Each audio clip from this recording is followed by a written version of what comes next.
Part 15.8 Surah Al-Hijr, the Rocky Tract. Assalamu alaikum. Welcome back to Sufi Essence with Hammad Syed. Having contemplated the sublime and ethereal realities of the hereafter, the surah now turns our gaze back to the temporal world, bringing forth a timeless and all-encompassing spiritual truth that is at the very heart of their spiritual reality. It is here that we are introduced to the profound and all-encompassing spiritual truth of divine hospitality, a sacred encounter that transcends time and space. The verses we will now contemplate are a powerful and unending spiritual reality that is at the very heart of their spiritual reality.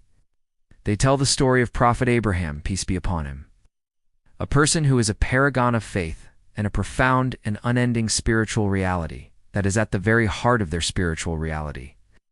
The spiritual reality is that the one who is the ultimate source of all existence can use the most worldly of calamities to bring a person closer to him.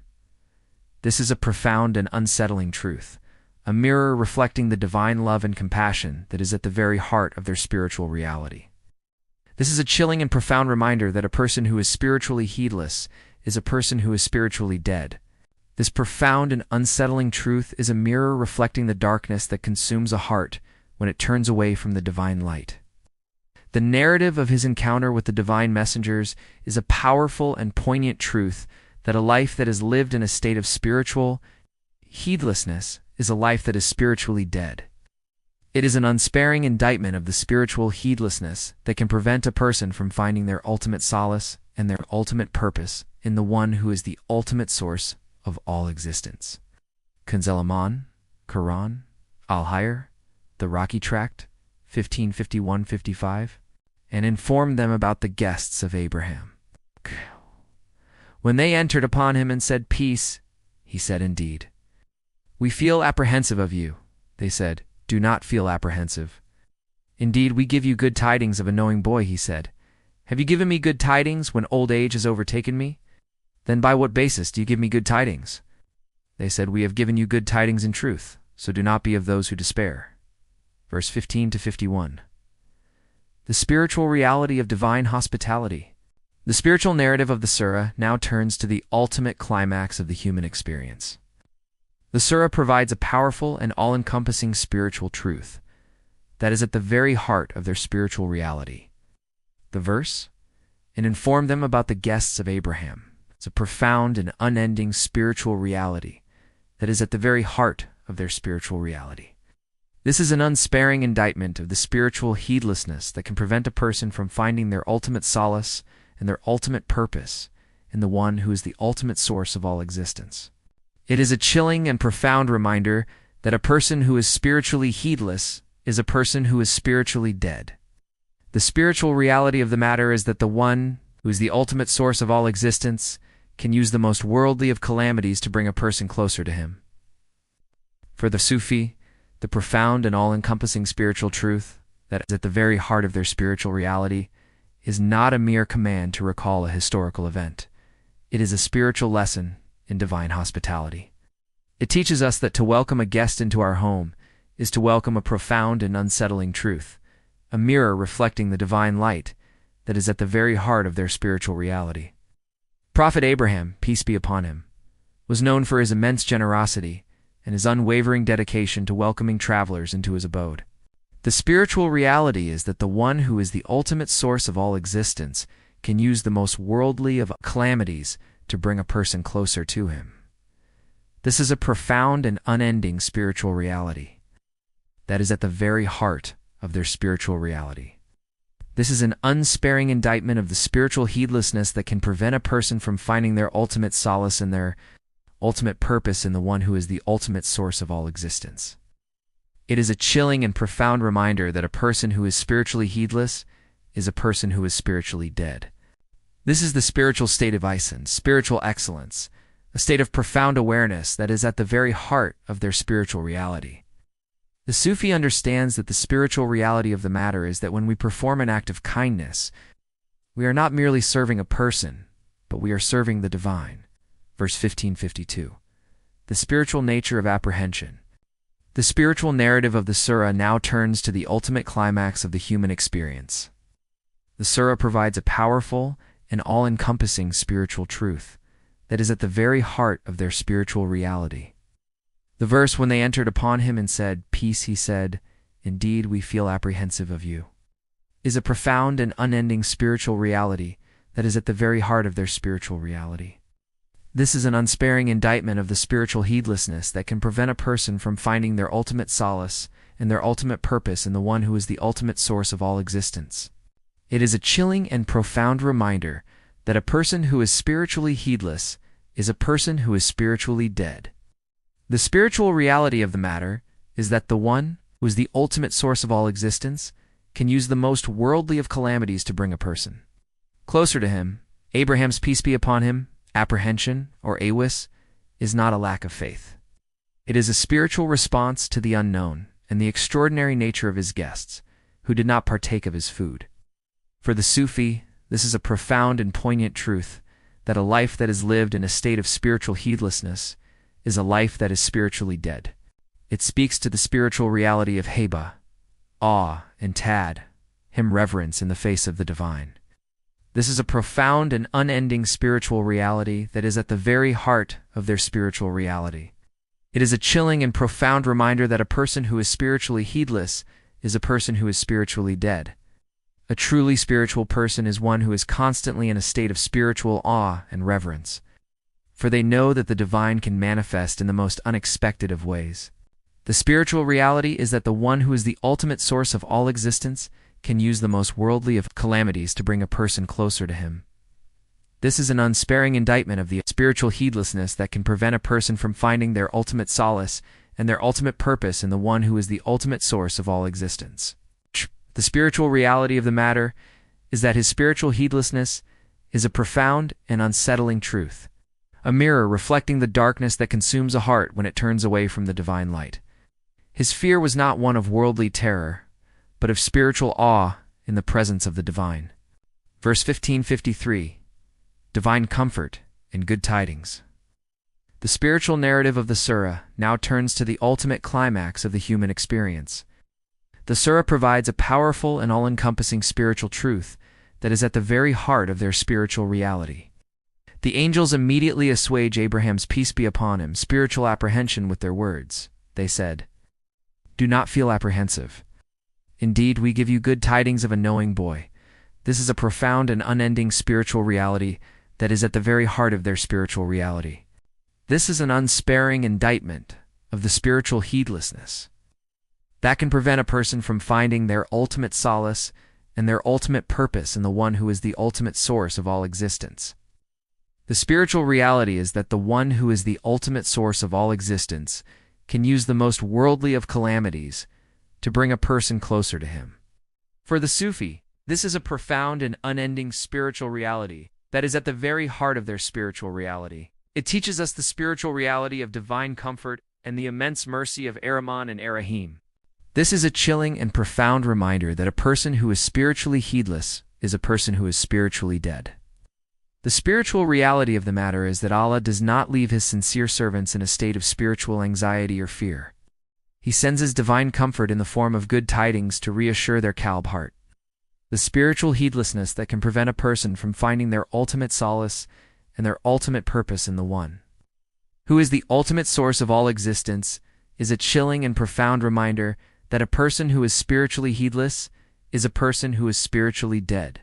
This is a profound and unsettling truth, a mirror reflecting the darkness that consumes a heart when it turns away from the divine light. The spiritual reality of the matter is that the one who is a sincere servant will always be granted a profound and unending spiritual reality that is at the very heart of their spiritual reality. The good tidings of a knowing boy were a manifestation of Allah's immense love and care for his chosen servant, a promise of a future filled with a profound and unending spiritual reality that is at the very heart of their spiritual reality. Verse 1554, the paradox of hope and old age. The spiritual narrative of the surah now turns to the ultimate climax of the human experience. The surah provides a powerful and all-encompassing spiritual truth that is at the very heart of their spiritual reality. Abraham's peace be upon him response to the news is a testament to his immense spiritual purity and his utter humanness. The verse, he said, "Have you given me good tidings when old age has overtaken me? Then by what basis do you give me good tidings?" Is a profound and unending spiritual reality that is at the very heart of their spiritual reality. This is an unsparing indictment of the spiritual heedlessness that can prevent a person from finding their ultimate solace and their ultimate purpose in the one who is the ultimate source of all existence. It is a chilling and profound reminder that a person who is spiritually heedless is a person who is spiritually dead. For the Sufi, this is a profound and poignant truth, that a life that is lived in a state of spiritual heedlessness is a life that is spiritually dead. It speaks to the spiritual paradox of the human condition. To have unwavering faith while also being grounded in the temporal realities of the physical world. The spiritual reality is that the one who is the ultimate source of all existence can use the most worldly of calamities to bring a person closer to him. This is not a doubt in Allah's power, but a profound and unending spiritual reality that is at the very heart of their spiritual reality. Abraham is asking for a rational basis for the miraculous news, a sign of his immense spiritual humility. He is so consumed by the spiritual reality that is at the very heart of their spiritual reality.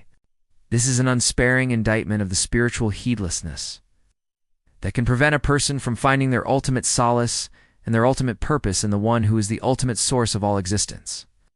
His response is a profound and unending spiritual reality that is at the very heart of their spiritual reality. This is an unsparing indictment of the spiritual heedlessness that can prevent a person from finding their ultimate solace and their ultimate purpose in the one who is the ultimate source of all existence. It teaches us that our faith should not be blind, but a profound and unending spiritual reality that is at the very heart of their spiritual reality. It should be a conscious and deliberate act of will. Verse 1555. The divine warning against despair. The spiritual narrative of the surah now turns to the ultimate climax of the human experience. The surah provides a powerful and all-encompassing spiritual truth that is at the very heart of their spiritual reality. The angel's final response to Abraham, peace be upon him, is a profound and unending spiritual reality that is at the very heart of their spiritual reality. The verse, they said, "We have given you good tidings in truth. So do not be of those who despair," is an unsparing indictment of the spiritual heedlessness that can prevent a person from finding their ultimate solace and their ultimate purpose in the one who is the ultimate source of all existence. It is a chilling and profound reminder that a person who is spiritually heedless is a person who is spiritually dead. The spiritual reality is that the one who is the ultimate source of all existence can use the most worldly of calamities to bring a person closer to him. The angels gently correct Abraham's peace be upon him momentary lapse of judgment. For the Sufi, this is a profound and poignant truth that a life that is lived in a state of spiritual heedlessness is a life that is spiritually dead. The spiritual reality of the matter is that the spiritual disease of despair, alias, is a direct consequence of a lack of true and unwavering faith in Allah's power. This is a profound and unending spiritual reality that is at the very heart of their spiritual reality. It is a chilling and profound reminder that a person who is spiritually heedless is a person who is spiritually dead. It teaches us that true faith lies in our ability to have hope in Allah's mercy and power. Regardless of our physical or temporal circumstances, the spiritual heedlessness that can prevent a person from finding their ultimate solace and their ultimate purpose in the one who is the ultimate source of all existence is a chilling and profound reminder that a person who is spiritually heedless is a person who is spiritually dead. The spiritual reality is that the one who is the ultimate source of all existence can use the most worldly of calamities to bring a person closer to him. Hadith, the Prophet, peace be upon him, taught. Allah said, "O son of Adam, as long as you call upon me and ask of me, I shall forgive you for what you have done, and I shall not mind. O son of Adam, were your sins to reach the clouds of the sky, and were you then to ask forgiveness of me? I would forgive you. O son of Adam, were you to come to me with sins nearly as great as the earth, and were you then to meet me, not associating anything with me? I would bring you forgiveness nearly as great as that." Hadith Qudsi Tirmidhi, Hadith 3540. This is a profound and all-encompassing spiritual truth that is the perfect lens through which to view the verses about Abraham's peace be upon him spiritual heedlessness. It teaches us the profound and unending spiritual reality of Allah's immense mercy and forgiveness. This is an unsparing indictment of the spiritual heedlessness that can prevent a person from finding their ultimate solace and their ultimate purpose in the one who is the ultimate source of all existence. The spiritual reality is that the one who is the ultimate source of all existence can use the most worldly of calamities to bring a person closer to him. The Hadith reminds us that no matter how great our sins or our despair, the gates of divine mercy are always open to us, as long as we turn to him with a sincere qalb. O Allah, make our hearts alive with the contemplation of your immense mercy and power. Protect us from the spiritual disease of despair and grant us the immense spiritual reality that is at the very heart of their spiritual reality. Make us among those who are a source of benefit to humanity and who are granted the highest stations of paradise. Accept our deeds, make them purely for your sake, and grant us a final home in your eternal gardens, Ar-Rahman and Ar-Rahim. May Allah illuminate your heart and mind with the light of this divine ilm. May He make your channel a beacon of guidance for all who seek spiritual clarity and truth. May your efforts be a source of immense reward, and may you be granted the highest stations of paradise. May the peace and blessings of Allah always be upon you and your loved ones. He grant you unwavering steadfastness on the path of truth, and may your work be a testament to His magnificent names, Ar-Rahman and Ar-Rahim.